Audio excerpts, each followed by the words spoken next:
Good evening, good morning, good afternoon, wherever you are in the world, and welcome to the Fuqua School of Business Distinguished Speaker Series. It gives me enormous pleasure to welcome our guest tonight, Tim Ryan, who is the Chairman and Senior Partner of PwC US. Tim has been at PwC since graduating from Babson College, and in the course of that journey has played just about every role you could imagine with PwC. In addition, I think Tim is very well known for having co-founded and serving as the steering committee chair for the CEO Action for Diversity and Inclusion Network, which has been a profoundly important initiative in the space of racial equity and justice. And so Tim, welcome, and again, I'm just so happy to have you back with the Fuqua community. Yeah, Bill, thank you very much. It's a thrill to be here. I'm looking forward to the dialogue and to your entire group of listeners. Thank you for joining, and I'm really looking forward to it, so thank you. Okay, you say that now before I start asking you questions, but let's start with what is top of mind for many people, which is the election. And of course, it's even more top of mind as we go into the final debate tonight.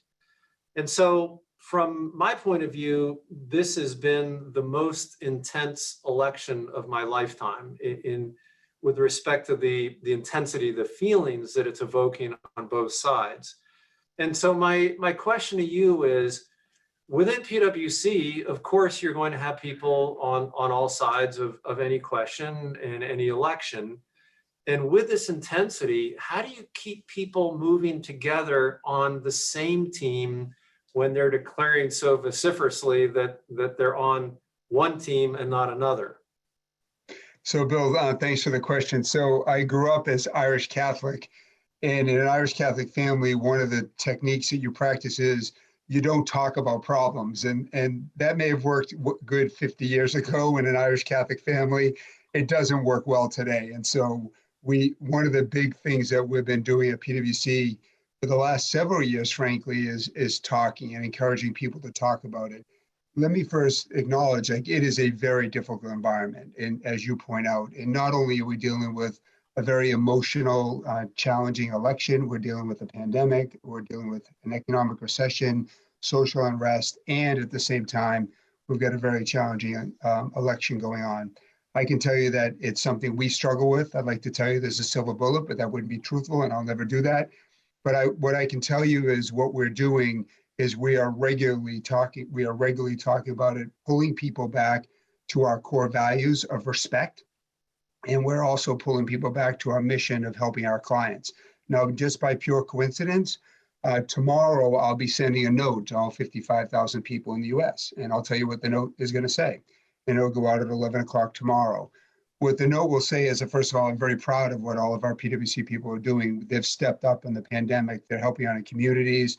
They're helping each other through very trying times, taking care of mental health and taking care of each other.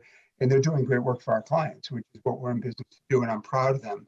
But I will say in writing, I acknowledge that this election is very divisive, and I'm going to share with them that I do love our country. I acknowledge that it has challenges like anybody else. I will also let them know it's not my job to choose who they vote for, that our democracy is important. But I'll share with them what's troubled me is how we've become an all or nothing society, and we're living on the edges, and that's not who we are.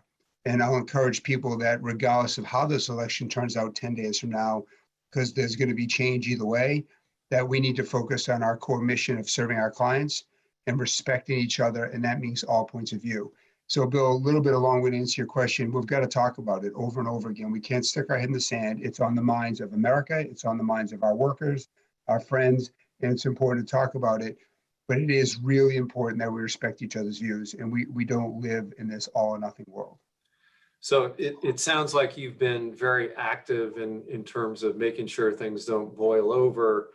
But I wonder, as we think about post-election, are you worried that these kinds of conversations and having common purpose becomes even more difficult as bitterness sets in on one side or the other over where we're now headed? Yeah, Bill, as a CEO, I worry all the time, right? It's a little bit of my job. Like I could, so whenever someone asks me a question, do you worry? I can just cut the question off. The answer is yes. Full I stop. worry. Yes. I worry all the time, but clearly in this case, yes. Like what I worry about is that there'll be a winner and a loser, and either way, because our workplace is much like our country. It is divided and it's on the margins. It's pretty much 50-50 as best you can tell. So I do worry about that, which is why constantly over the last 4 years, for me, an important dividing time was the summer of 2016 when we started to see races in our country really at least start to come up. And since then, we've been talking and talking and encourage people to talk and respect and learn. So I am very worried about it, but I will keep coming back with our people, the core values. Like we have to respect the other points of view. We have to make sure we stay focused on our mission and understand we learn from each other when we hear more and more. So it's funny, literally yesterday, my leadership team and I reviewed the note that I'm going to send tomorrow. And we talked about whether we'll meet with someone after the election. The answer is, of course, yes. Like we can't not communicate afterwards. And what we'll do is we'll make sure that we recognize that some will feel great and some will not feel so great, but we'll focus on the fact that the change is all going to be meant to make our country better. And the change gives us great opportunity to serve our clients. And we'll stay focused on that. So speaking of your clients, you're of course talking to them about these issues as well, and PwC has done survey work in asking people about what are they worried about in terms of the election. So what can you tell us that generalizes beyond PwC in terms of the concerns that that CEOs have about the election?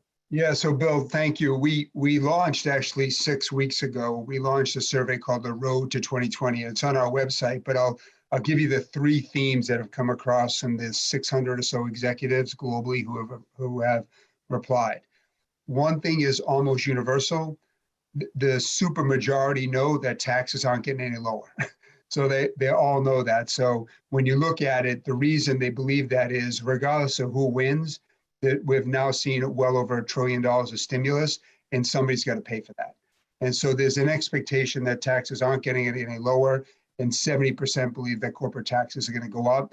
And we're seeing significant planning of how do companies manage that, scenario planning, what it means to earnings, what it means to capital, what it means to cash flow, and that's happening now. So that's one big theme as the election comes, and clearly on the margin, there's more planning under a Biden administration, but it's only 10 points in our survey. So even under a Trump administration, people are anticipating corporate taxes to go up.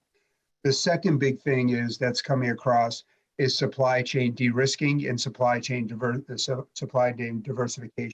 To be clear, that began with the trade wars.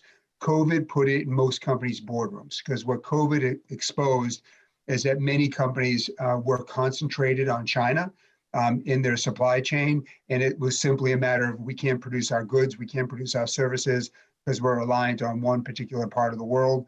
And since then, it's been a boardroom topic with significant efforts around de-risking the supply chain. Now, under a Trump administration, about 10% more will increase supply chain de-risking. But again, it's only a 10-point difference because even Biden also has strong stances on China as well. So being done, the theme is supply chain diversification. And the last thing that is very much on people's minds is our economy and the pandemic. The supermajority of executives believe that we do need another round of stimulus to get, and we're obviously waiting to see what happens in Washington today or tomorrow, or tonight or tomorrow. But the supermajority believe that the economy needs more stimulus to make sure consumers feel good, and in particular, small business. So those three themes are coming out loud and clear in our survey. Okay, so I want to go back to you worry all the time, and as you know, there's plenty of stuff to worry about, and the pandemic in particular has produced four different crises.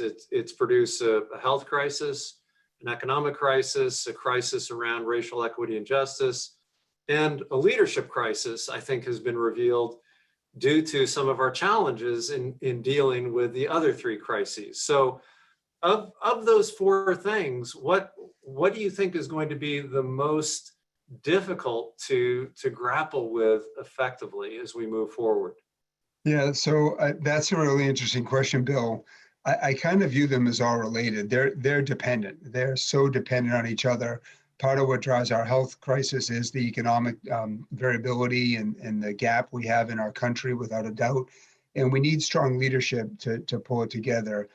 From my perspective, everything starts with leadership. I truly believe that if we have people who can build bridges and say, look, we've got a problem. I'm a big believer in candor and pragmatism. If there were easy answers, people would figure these things out, but they're very complicated. And I think we need to be honest about each other as a country and as businesses. We can't afford everything. We have to figure out what takes priority, how do we use our money wisely, and how do we deal with some of these challenges. And that's going to take unification and not divisiveness. So if I were to come down to one, I think the most important one is leadership at every level. I think that's leadership in corporations. I think that's leadership at city, state, and the federal level. And if we have the right people in the roles who are willing to build bridges and acknowledge that these challenges are very hard and take steps forward and have an honest conversation, whether it be with your workers or whether it be with our citizens across the country, here's what we have in front of us. Here are the trade-offs, and here are the decisions we're going to make and why. That leadership is critically important. I don't mean to say that's easy, but we're no different than a household that has economic challenges, and we've got to be open and honest about what they are. Yeah. So you're by your actions, you clearly feel like there's a need to take responsibility when things aren't right, and take your charge as a leader very seriously. So as you reflect on the challenges you've had to personally deal with throughout this pandemic, how has it changed you as a leader? You know, what have you learned about yourself, and any insights that you might share about how we do effectively lead in what clearly are mega crisis times? Yes, Bill, one of the things we're all reading about is this profit or purpose, right? That's kind of a buzzword that we're all hearing these days. That's something that to me, it's not one or the other. It's got to be both. Like I view it as purpose and profits, not or, from that perspective. And so for me, what this pandemic has done, it's been a test case for that. Like what do we really stand for? And unexpectedly for me, like I've been thrust into that as a leader. And I'll just share with you a real story. And by coincidence, I had my monthly leadership team meeting today. So we talked about this. So if I go back to mid-March at PwC, we were like almost, I've learned you never say all, you never say none, but we were like almost every business in the United States. In the middle of March, everybody's battening down the hatches. Like if we think about it, the equity markets were unstable, the debt markets were unstable. Nobody knew what the future was going to bring, and everybody battened down the hatches. And that's what we did. We checked our liquidity. It was good. We looked at everything, every checklist you can imagine, put our people's safety first, got them home, and then went through all the financial things you would do. By the time we got to mid-March, it wasn't much better. I'm sorry, end of March, it wasn't much better. Like we still didn't know what the world was going to be like. And we knew our people were, most importantly, they were worried about their health of themselves and their families. And after that, they were worried about economic security. And we said to our people very openly, we know you're worried about health. We're not a pharmaceutical company. We're not a medical company. We can't solve that problem. But we know you're worried about economic certainty. After spending a long weekend with my team and that Sunday night with my board, we made the decision to go to our people without all the facts, without knowing what the future was going to bring. And it was very gray back then, very gray back then. We went in late March to all 55,000 people and said, we will use layoffs as a last resort. Couldn't write a check I couldn't keep because we couldn't promise, but we said it would be a layoffs as a last resort, knowing what the future wouldn't hold. And frankly, even in a partnership with 3,800 partners, that was not a universal decision. Some felt we shouldn't be saying that. Some felt we should not be going with shared sacrifice. As investors and owners, we take the risk, and some felt we shouldn't be making that promise. But for me, I needed to follow our values and what I really believed in. Now, I consulted, I got advice. I didn't make that decision alone, but without a doubt, that ultimately had to be my decision. What do we stand for? And I'm very proud to tell you, sitting here today, we're now out of that. Like through a combination of tightening down our hiring, revenue growth that has now come back as markets are starting to recover and confidence is better than it was in March. It's still got a long way to go, but confidence is better. We've worked our way through. And I look back and I say, thank God we stuck to who we are. And I literally closed my leadership team meeting today by thanking my leadership team for having the courage to lead with shared sacrifice. And it turned out okay.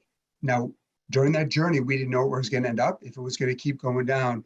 But I think at the end of the day, you got to decide who you really are. And you got to be comfortable knowing you're never going to please anybody. And I think one of the things I learned is that when the rubber hit the road, I'm proud of the firm and for sticking to what we really believe.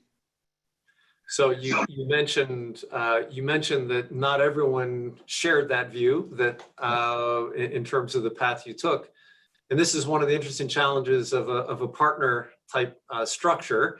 Yeah. So tell us a little bit about how it is that you carry the firm forward in the face of the kind of heterogeneity of opinion that you inevitably will face in that firm structure. Yeah, so thanks, Bill. So I tell people, so our governance structure for your listeners, we have 3,800 partners and it's one partner, one vote. So I'm elected. I have the honor of being elected by my partners. It's one partner, one vote. I tell people like we're like the United States, just a lot more civil, right? In terms of one partner, one vote. And at the end of the day, what I try to do is I obsessively listen. I'll return every email within 24 hours. Anybody who wants 15 minutes to a half hour, I'll make time for them. It puts a big burden on me, but I need to be accessible. I think leaders need to be accessible. By the way, I happen to believe one of the biggest risks in the corporate world is that leaders unintentionally lose touch with what's really happening. And so I work really hard to be in touch and listen. And by listening, you gather data points. You find out, you get data points. Okay, that's an important view. That's an important view. I hadn't thought of that. I hadn't thought of that point. And so constantly listening to what people are thinking about. And I'll give you, my views change based upon that input. When we went out with layoffs as a last resort at the end of March, we were also thinking about extending credit terms, which we talked about. We probably didn't really need to do that. My original view, which usually is not the right one, got shaped by talking to other people. And Bill, I'll just maybe share with you a story that switches the topic a bit, but I think it goes to your question about divisiveness. So on August 26th, we went forward with our first ever diversity, inclusion, strategic transparency report, and it laid out our strategy. That was a big moment for our firm. And we have been aggressively driving diversity and inclusion. Right after that webcast, I got an email. I got thousands of emails, but one in particular, it read angry, like it read angry. And the person had been with us for 10 years, and clearly he identified as a white male, and it read angry. My immediate reply was, I'd love to get to know you better. I could honestly feel the blood getting a little upset in me. I could feel it getting a little angry, but I've learned to listen. And I sent him an email, and within 48 hours, we were on a video conference just like this. And I listened. And here's what he told me. He said, so I thought I was going to get is, you don't understand, you're alienating people, you're going too far. I didn't get that. What I got was, I'm really proud of what we're doing. I'm really proud. But I'd like to tell you about my background. And he took me through his background. He's with us for 10 years. He had moved to 2 different offices. He grew up in the Midwest, in very rural Midwest. His mother was the only parent. He said, we shopped at Goodwill. My mother had 3 jobs, and the third job was she was the janitor in my high school, and I had to sit at the lunch table watching my friends make fun of my mother. And he teared up and he said, I've never been to the dentist until I worked at PwC because we couldn't afford it. And he goes, I feel left behind. All of our messaging around diversity inclusion, all of our efforts, I don't feel it talking to me, and I don't know how I fit in. Bill, had I never had that experience, we would have left unintentionally a group behind, which we had no desire to do. So for me, it is all about truly listening, not going through the motions, and being willing to pivot, but at the same time, to sticking to your values. So in terms of the leadership that you and other members of the business community have exhibited in this pandemic, there is something very interesting happening, which is compare the way the business community is viewed during the pandemic relative to how the business community was viewed after the 2008 financial crisis. So what is it that we collectively have done right to build a little more public trust? And in fact, Is it the case that other institutions are falling apart because of polarization, or is the business community doing something right in the face of these difficult times? Yeah, so when I go back to 2008, I think that's such an important question. In 2008, one of the things that I've learned in my career is bad news doesn't age well. And if you make a mistake, own it. Just own it. Like there's nothing wrong with saying I would have done something different. And by the way, I make a lot of mistakes, to be clear. When I look at the business community overall in the financial crisis, it was a different type of crisis, but the business community could have been quicker to come out and own the crisis, like own the crisis and said we could have done things differently, and particularly the financial institutions. I mean, that like you had it very isolated to a group. And I realize that's not easy. I know very closely and personally how hard that was, but I think we as a business community misjudged how the general public was going to view us. And I think we could have owned that a lot better. If I fast forward, we are now in a very different type of crisis. It's a crisis that affects the entire country. It's a crisis that affects every business. It's the unique, biggest shared experience the world has ever had. Like everybody's going there. In this case, what I'm very proud is businesses stepped up. Now, everybody did something different, but commonalities, employee safety. Companies looked after their employees. That's something we should all be real proud of. They saw a sense of ownership of looking after their employees' health and safety, whether they were manufacturing workers and keeping them safe on the line, or they'd be remote workers saying, don't come in because we want your safety, investments in mental health. So massive focus on keeping employees safe. Very proud of that. The second thing I'm very proud of is that businesses gave money, they gave time, they switched production lines to build respirators, to invest in vaccines, partnered with governments in ways they haven't done before. I think you're seeing businesses step up and say, we have a bigger role and a willingness to own it. And it's no surprise, the trust gap has begun to close a bit. Like the trust gap between business and society over the last 10 years coming out of the financial crisis has been at its widest levels in decades. And now business had an opportunity to close that gap, and they're stepping up. Still a long way to go, but they've taken steps to close the gap. Well, there's evidence that gap is closing on round two of the crises. You mentioned health, where that it, who do employees trust about guidance around health? Well, it turns out I trust my employer. More than just about anyone other than Fauci, I think it is. And then another interesting statistic is that I saw from some of the Edelman Trust data, 71% of employees say their employer is the most trusted institution in the response to racial injustice. So what have we done right there, where you have been very active in this space?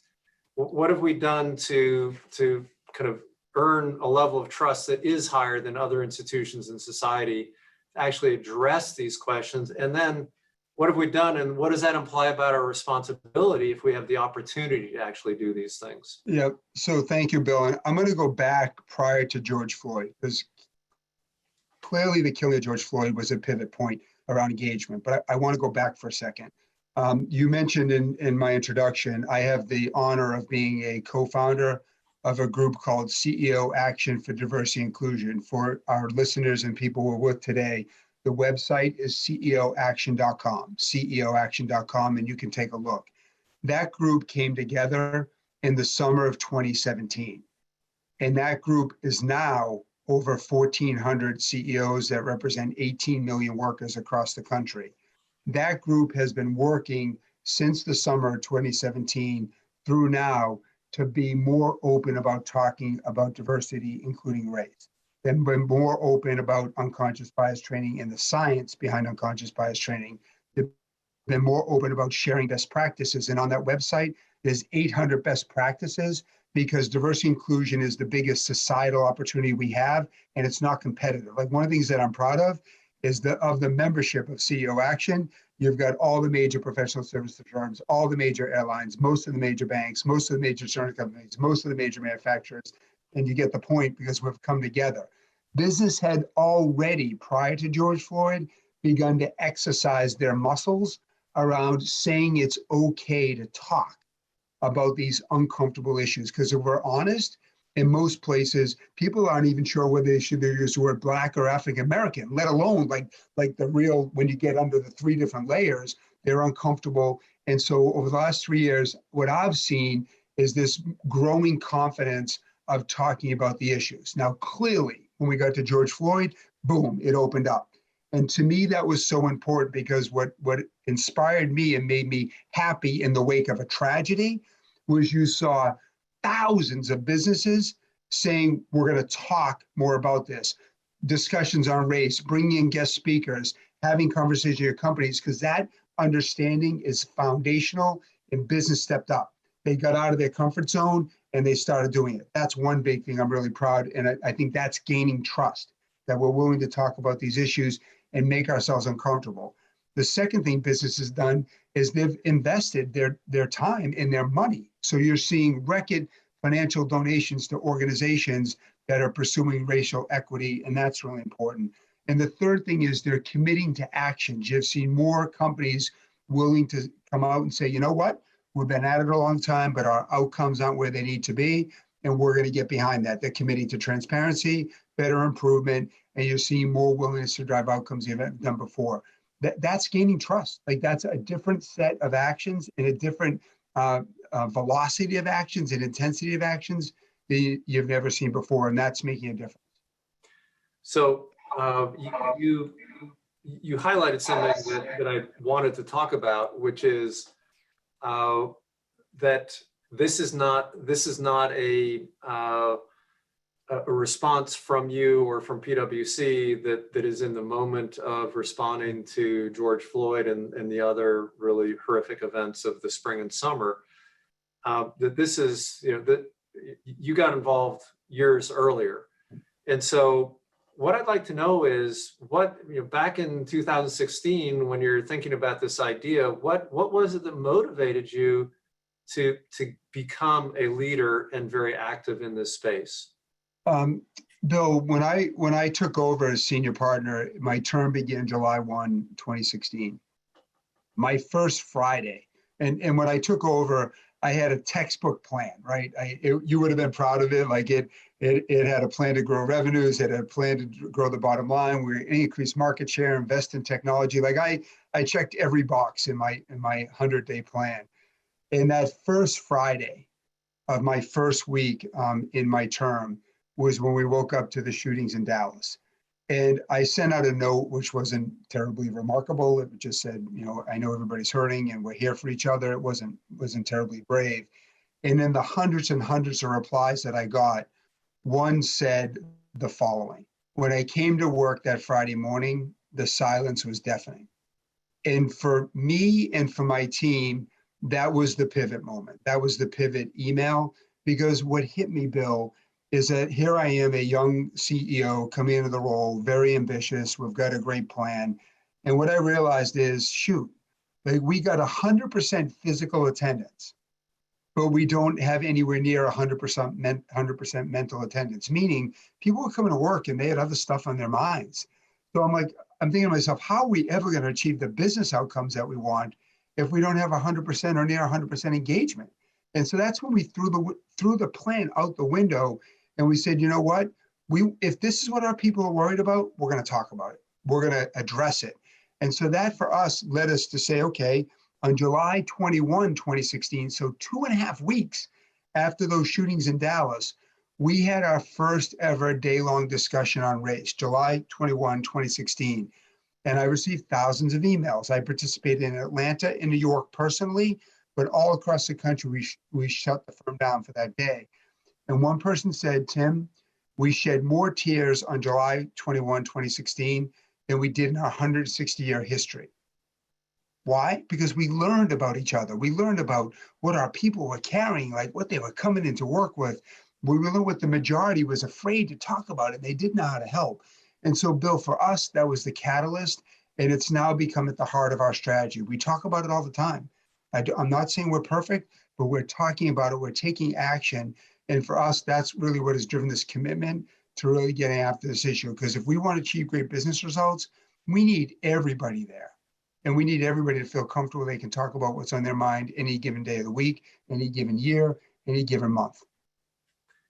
So having taken this stand and connecting it to your values and values of the organization, of course, not everyone was fully aligned. And so what did it take for you to stay the course when you had partners who said, why aren't you engaged with your 100-day plan, and why aren't you involved in building the business in the way that makes sense to that individual?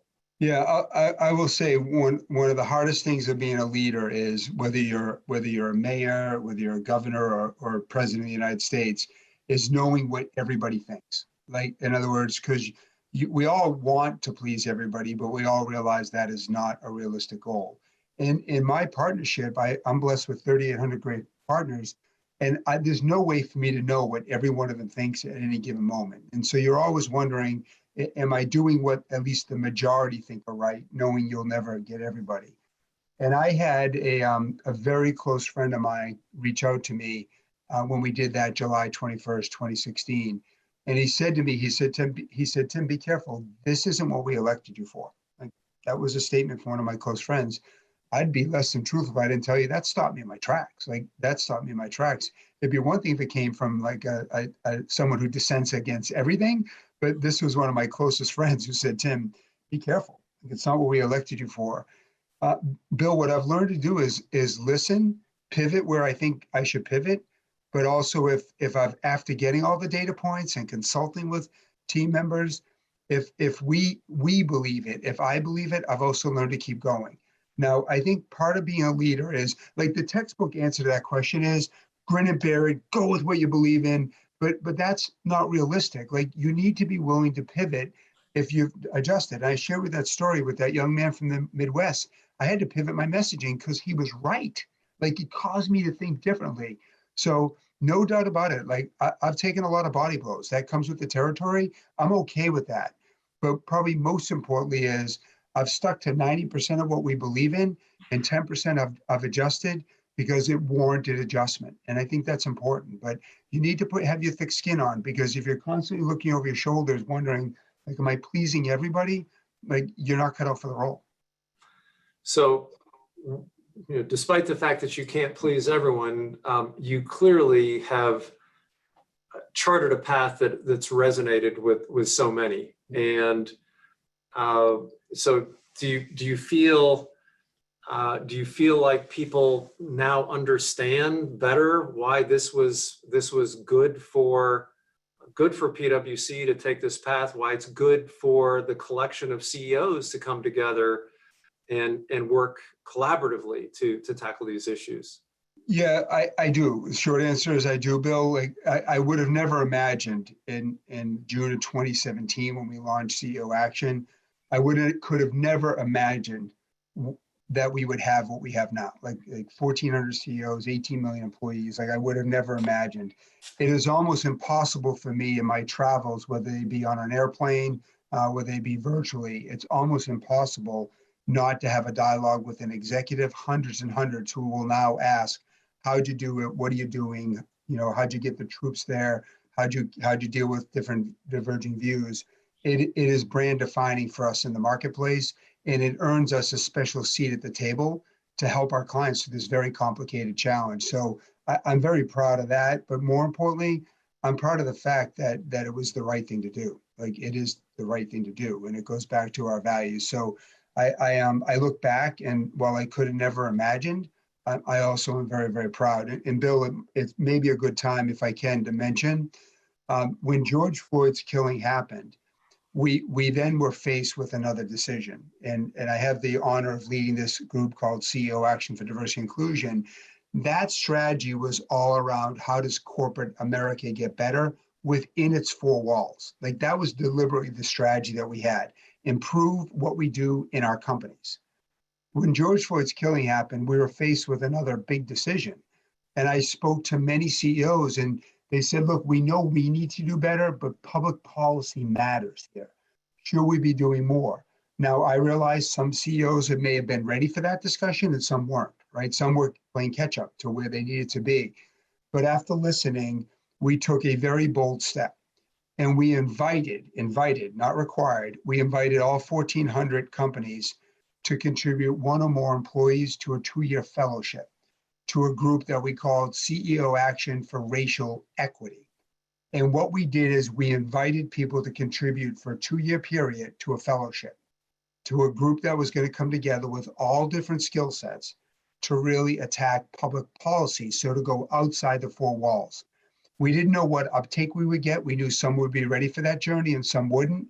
I'm very proud to tell you that in the first week of October, we onboarded the first 250 people from 100 companies. In January, we'll onboard another 200 people from another 200 companies. So overnight, we have a 500-person startup that's focused for 2 years that are coming together from all different companies with all different skills to focus on public policy and education, public safety, and healthcare.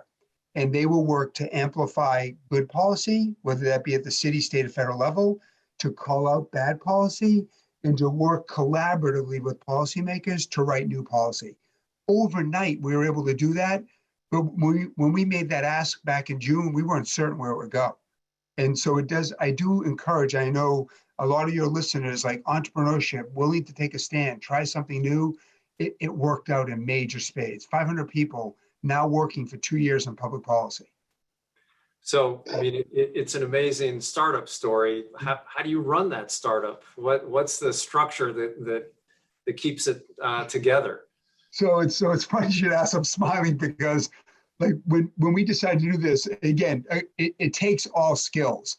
There were many on my team like, yes, we're going to go do this. And there's some, okay, what's this going to cost? How are we going to play it? What technology platform? We need separate emails, separate addresses, separate privacy.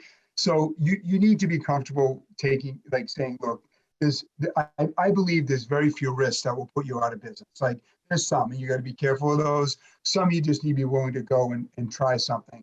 So the first thing that I did is I went to the man who ran my tax line of service. So he ran a third of our business for the firm. He ran a $6 billion P&L. He happens to be a Black African American. And I asked Roy to come out of that role and be the CEO of this group. You can imagine over video what that was like for poor Roy. I said, hey, things are going great. You're doing a great job running this $6 billion P&L, but I got something else I want you to try. And he literally on the spot said, I'm all in. So the first thing is we needed a CEO.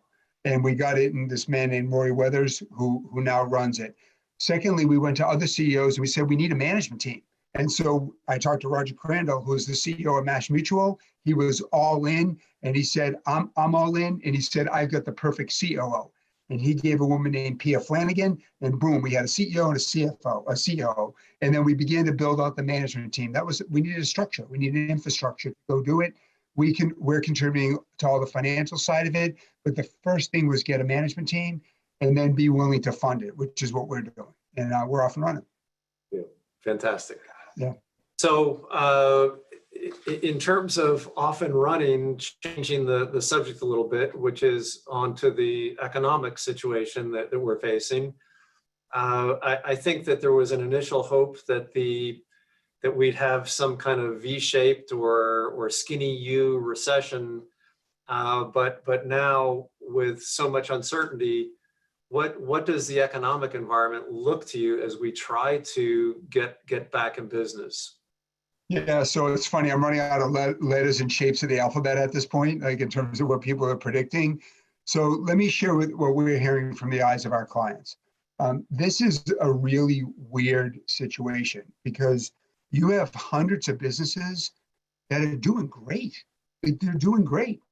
Like when you look at companies that are in delivery, home services, consumer packaged goods, certain manufacturing companies, certain financial institutions, technology companies, many of them are doing great because they're meeting a critical need and the pandemic played to their strength. Some who either didn't enter strong or they're in less demands given the way the world is, hold up and either staying at home or limited activity. Some are doing less well. The two groups that I deeply worry about, one is our smallest businesses. and they are getting very, very hurt. One of the big reasons they get very hurt is because if people can't come to office buildings in the cities, you have small businesses. Understand that every single office building has generally the same ecosystem around it.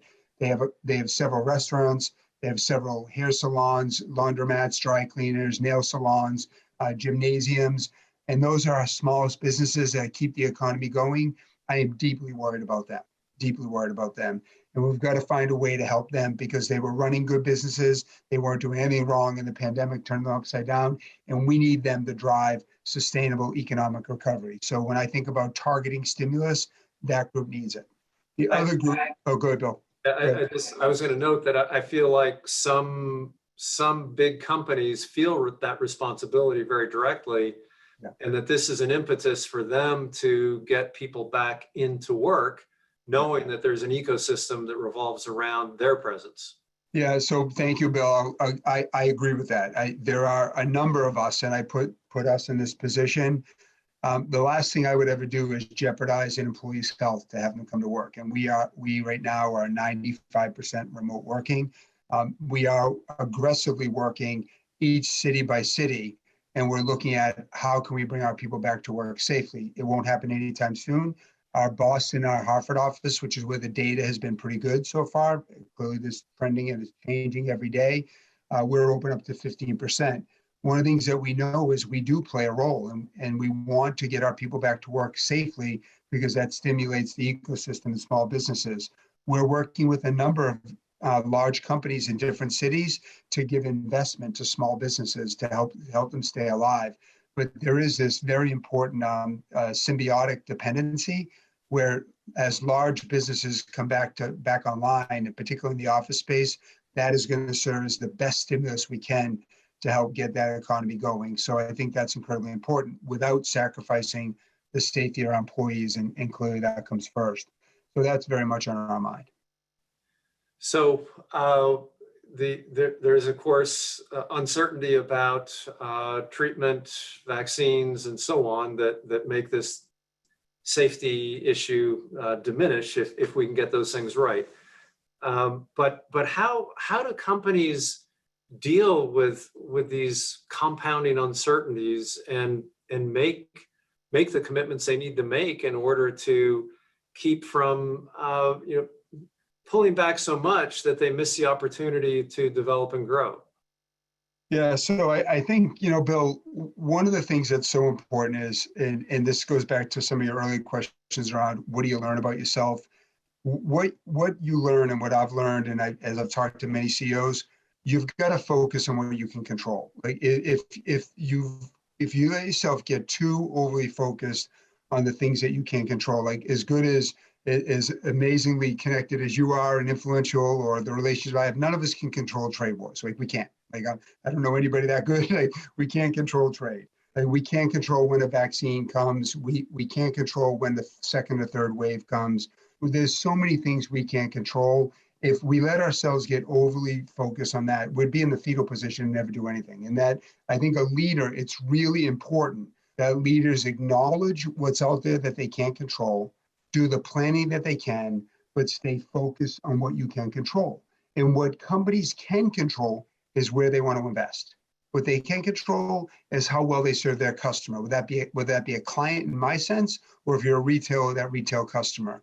What you can control is how well you treat your employees and how often you can communicate with them, even if the answer is simply, we don't know, but here's what we're struggling with.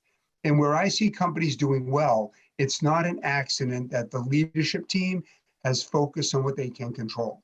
And if the whole name of the game of business is focus and scale and driving outcomes. And that comes with, as a leader, can you get the organization focused on what they can control and not worrying about all these things coming at them that you can't? And the ones that are doing that are doing reasonably well. So many of our students choose the path of consulting for firms like PwC and others. Do you see the future of that advisory business fundamentally changing in response to the pandemic, where the normal thing is you're a road warrior? Are people going to stick to the kind of technology that allows you to stay home and raid your refrigerator and still work with your client? So Bill, let me share with your listeners something I know you know. We are very lucky to have an amazing group of talent at our firm. One of the people that advises us is a man that you know, Blair Shepard, who used to be in your shoes. He used to be the dean of the business school. Blair is he's brilliant. He's like you. He just like sees so many things that we can't see. And he has helped us look at the world and what's coming over the next 10 years. And when I look at what's coming in the next 10 years, he's helped us come up with a framework to look at the world that's called ADAPT. It looks at asymmetry. When you look at the wealth gap that's out there, it looks at what's happening around protectionism and technology and where we're going in terms of how platform companies are looking at the world differently. It looks at sustainability. And I want to be clear to your students who are listening, there's never been a better time to come into professional services ever. Because if your goal is to use a baseball analogy, if you want an at-bat, like our clients need us now more than ever. Our clients are trying, if you're a US client, right now you're trying to figure out how to do business in Europe when they have one view of sustainability, one view of data privacy, and how do you do business in China when our countries are fighting, but you want access to the markets. And you're trying to figure out how to deal with net zero, how do you deal with changing democracies every 4 years, how do you deal with protectionism, how do you compete with platform companies? Like there are so many opportunities. There has never been a better time, be clear. And the at-bats that we have to help companies, it's never been better. And Blair has really helped us get us focused on that. Now, when I come to travel and whatnot, we are always going to be a relationship business. So I don't believe in an all or none scenario.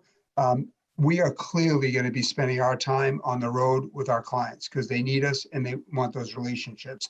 Also, one of the best things about professional services is you never go it alone. You have teams around, you have people to learn from, people who went to Duke and Columbia and people who went to Babson even, where you can teach each other and learn from each other. So I don't see that going away. Now, on the margin, we've learned new things about technology. And I think that's going to bring more flexibility to the workplace where maybe we're not on the road 4 days a week, which is generally what we were, but maybe it's 3 or maybe it's 4 and then none. So I see the pandemic teaching us we can do more around flexibility. But I also would say unequivocally, we're going to be out there together with our clients because that's what they want from us. Do you worry that the technology is not a perfect substitute for this ability to connect face to face? And do you think there's going to be any kind of lingering damage, not so much with your clients, but the connective tissue that you build on your own teams because of this forced separation? Yeah, so in September and October, we onboarded 7,000 people. So one of the things that I'm proud of, I go back to layoffs as the last resort, we honored in March every full-time offer we made and every intern offer we made. And we onboarded 7,000 in September and October. While we did everything we can to make that a great experience, it wasn't what we all grew up with. It wasn't face-to-face. It wasn't the bonding that happens outside of the office. It wasn't the bonding that happens even inside the office. So yeah, I'm worried. I'm worried about that. And when we do get back to work, and we will, I just don't know when, but we will. When we get back to work, we're going to go back and reinvest in that group again. Because I think as much as our team has done an amazing job with the virtual onboarding, those human relationships, that's how you learn what our values are. That's how you learn what culture is. And we've been drawing a bit on the culture that's been in the bank. And ultimately, we're going to have to replenish that. So I'm worried about it, but I go back to what can I control? I can't control when we come back. What I can control is the investment we're going to make in those 7,000 people when we do come back. And we're going to pull them back through an in-person onboarding experience again, because I think those relationships and culture are so important. What about the longer term consequences of a generation of kids who are not able to go to school and build those social relationships? What can we do, and what can the business community do to tackle what could become a generational issue if we leave it alone? Yes, Bill, you were kind enough when we were getting ready for this. You asked how my family was doing, and I thank you for that. But for your listeners, I have 6 children, and their ages 20 to 12 years old. So I'm living it, right? As a parent, I'm living it. 2 days ago, my daughter broke down crying. She's a sophomore in college. she broke down crying, just say like enough is enough. And then last night I was talking to my junior daughter who goes away at school, and I told her how proud I was because she's showing incredible resiliency. I think first of all, it's important for us to be human. I realized that your question was at the generation. I think you solve the generation one person at a time. Like we have to recognize every person is in a different place, and someone who's in a good place today could be in a bad place next week. Like the reality is that's what we're dealing with. So I'm very worried about this generation. Now, that being said, I was talking to a CEO the other day, and they said, and we were talking about what history has taught us. And if I look back, and this is what the CEO and I were talking about, if you go back to the 1918 pandemic, if you were a teenager in that pandemic, you started out 1918 to 1920 in a pandemic. You had 10 years of fun in the roaring 20s, and then you had an economic depression, and then you had World War II. And what we're learning is like people are resilient, and what we're learning is we've got to invest in people. Your question was, am I worried? Yes. Your question was, what role does business play? We need to lead from the front, constantly investing in our people, and as their needs change, we need to pivot. So I think we play a huge role with our employees. We play a huge role with universities. We play a huge role with K through 12 education to recognize that we have millions of students who have been a little bit cheated out of the experience they were going to get, and we need to be willing to invest in that to help raise the game and take all the great skills they're learning, whether they realize it or not, and capitalize on those and fill in the gaps. So we have a group of students who aren't living a normal life. And you actually stole some of my lines where I tell them that this is the perfect time, that the world has never needed your talent more. So have at it. But what can you tell them to avoid feeling the sense of loss, but rather feeling the sense of opportunity in terms of what they can give and give back in so many ways when what they can do is so important? Yeah, so thank you. So if I were to humbly give some advice, here's what I would say. First and foremost, you got to take care of yourself. And we're all individual human beings. None of us are machines. What I need, it may not be what Bill you need, and vice versa. You need to take care of yourselves and give yourself permission to do that. For me, I leave 15 minutes between every other webcast, and I go for a speed walk with my dog who's sitting right here next to me. And if I don't do that, I'm not taking care of myself. That might be different for somebody else, but you need to give yourself permission to take care of yourself, one person at a time, and you need to be confident in yourself. The second thing that I would say to all of you is be positive and be optimistic. Like the reality is there's plenty of challenges out there, and there was before the pandemic too. To be clear, like this is not a new thing. It's a new problem, but dealing with problems is not new. And I got news for you. There'll be something else in 10 years. There'll be something else 10 years from that. I just don't know what it is. I'm not smart enough to know that. But I would encourage all of you to be positive. And I'm not asking you to be unrealistic, but be positive. Be that person that is going to find a way to make the best of a bad situation. Be that person, if you're in business, be that person, say, you know what, there's a business opportunity here, which don't be focused on the money. That'll come. Money is an outcome of solving an important problem. But say, how do I solve that problem? And if you're positive and you're thinking about problem solving, it's going to be okay, especially if you invest in yourselves. Nobody wants to follow a pessimist. Like you can't see my bottom body, but like nobody wants to follow someone who's just kicking the dirt and saying like this stinks or that stinks. He's bad, she's bad. Like nobody wants to follow that person. And you're going to Duke to be a leader. You're going to Duke not because you want to be a sole proprietor. You're going to Duke because you want to be a leader. And the best advice that I can give you is take care of yourself, be positive, and find the opportunities that are out there because they're there in spades. When you come out of Duke, you're coming in the best time in the world to go in the business world. So to follow up on that a little bit, so obviously one of the best things they could possibly do, you've already mentioned, which is to go to a place like PwC, or not a place like, but to go to PwC. But you have a lens into a wide variety of industries, and you really have your finger on the pulse of what's exciting and where there are going to be opportunities. So any advice you would give in terms of where they turn their attention as they look forward? I would love for you to come to PwC. But again, you'll always get straight shooting from me. Any of the professional services firms, like go, if you're seriously thinking about it, go there because our investment is people. And for your first couple of years, it's a continuation of your education where you're constantly getting invested in. You're learning culture, you're learning technology, you're learning technical expertise, and you're doing it with a class. So you're continuing this education of investment in yourself. And I think it's a great place to start a career, and you practice the language of business. So I would encourage any of you to think about PwC, because I think we have some differences that are very positive. But I also, candidly and fairly, professional service is a great place to go to start. And your first couple of years out, you continue to grow, and that's important. Now, Bill, to your question about industries, this is where you all need to be honest with yourselves. What do you like? So I generally break the world into two types of companies: traditional companies and non-traditional companies. So for me, what's a traditional company? It's a 100-year-old manufacturer. It's a 100-year-old financial institution. It's a pharmaceutical company that's been around for 50 years, is in 60 countries. For me, those companies have unique and exciting challenges. They have, first of all, they have scale, they have brand, they have cash. And what they're trying to do is they're trying to pivot to the new world. They're trying to compete with platform companies. They're trying to go to an online world. They're trying to evolve the climate, but also move a base of tens of thousands of workers at the same time. They're trying to keep what's good in their organization and shed what's old. And that's exciting if you like that, if you like the pivoting of going from old to new and all the complicated organizational behaviors, technology challenges that go with that. If that turns you on, that's a great place to go.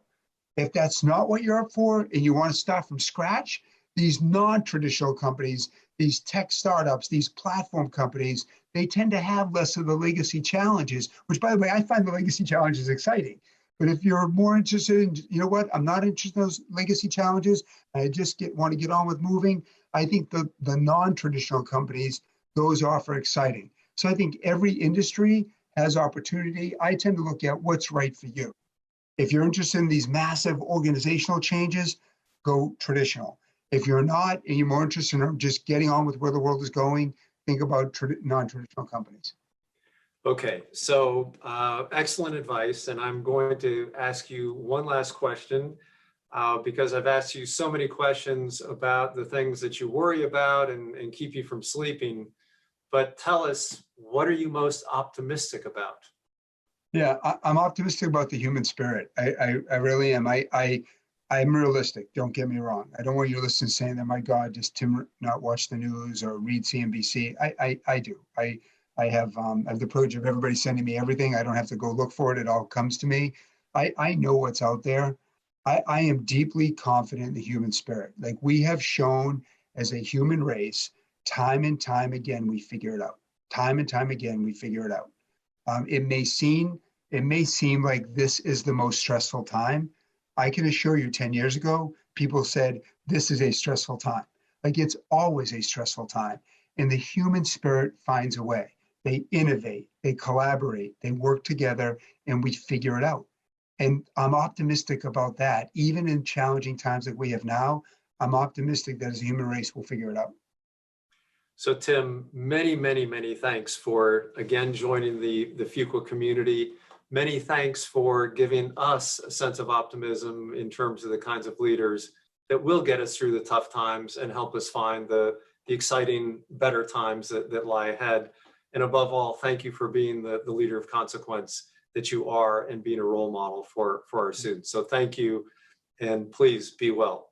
Thank you, Bill, and thank you so much for having me today. I really appreciate it, and thank you for your leadership as well. I really appreciate it. Thank you. Thanks. Okay, bye-bye.